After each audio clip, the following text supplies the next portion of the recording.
Hello and welcome to this video about deploying multi-target applications in a Cloud Foundry environment. We'll briefly explain the technology behind the concept and show you a demo where we deploy an application named Shine. The Shine application is designed for learning, developing and deploying applications for SAP HANA application services. Under the hood, it is a complex software unit built on Java, SAP UI5 and Node.js, amongst others.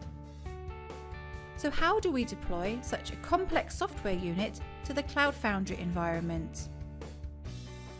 Even though it is an educational tool, Shine is a complex software entity with many dependencies, as you can see from this component dependency graph.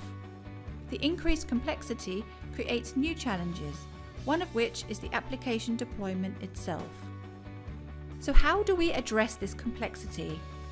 By packaging the Shine application into a multi-target application, or MTA for short. Multi-target applications use a special packaging and deployment methodology that allows you to easily deploy complex business solutions. When you deploy the Shine MTA to the cloud, it is initially read by the deploy service of the SAP Cloud Platform. The deploy service dispatches the modules of the application in the dedicated runtime containers they are designed for, and builds the modules into connections afterwards. In short, you need to download the Shine application content. Afterwards, you download the MTA Builder tool and using a console client command, you package the application into an MTA archive. And finally, you deploy it using the console client commands. After the deployment, you have a functioning application. Now let's look at the process in more detail. After we have downloaded the data for the future Shine MTA, we download the tool from the link provided in the official tool documentation. Next, we rename it to MTA jar.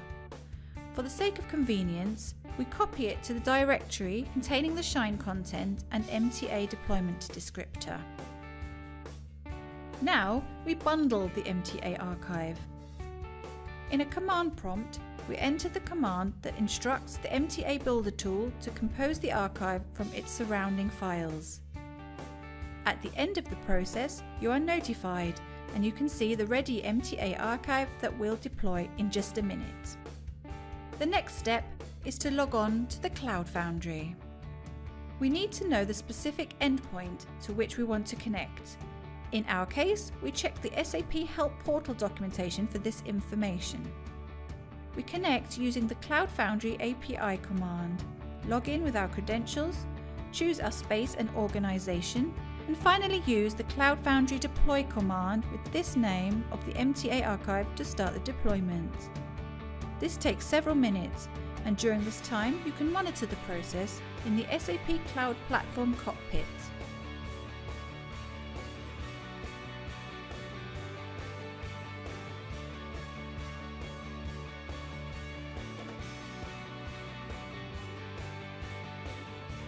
This is also where we can verify if the deployment was successful.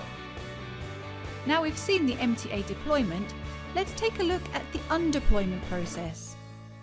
In a command prompt, we use the undeployment command with the ID of the Shine application, whose ID we took incidentally from the MTA deployment descriptor. This process takes a few short minutes, and again, using the cockpit, you can monitor the applications being removed. So, this was our short MTA deployment and undeployment video.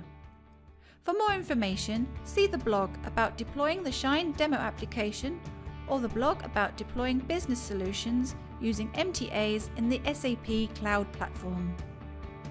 You can also see the official SAP Cloud Platform documentation on the SAP Help portal. Thank you for watching.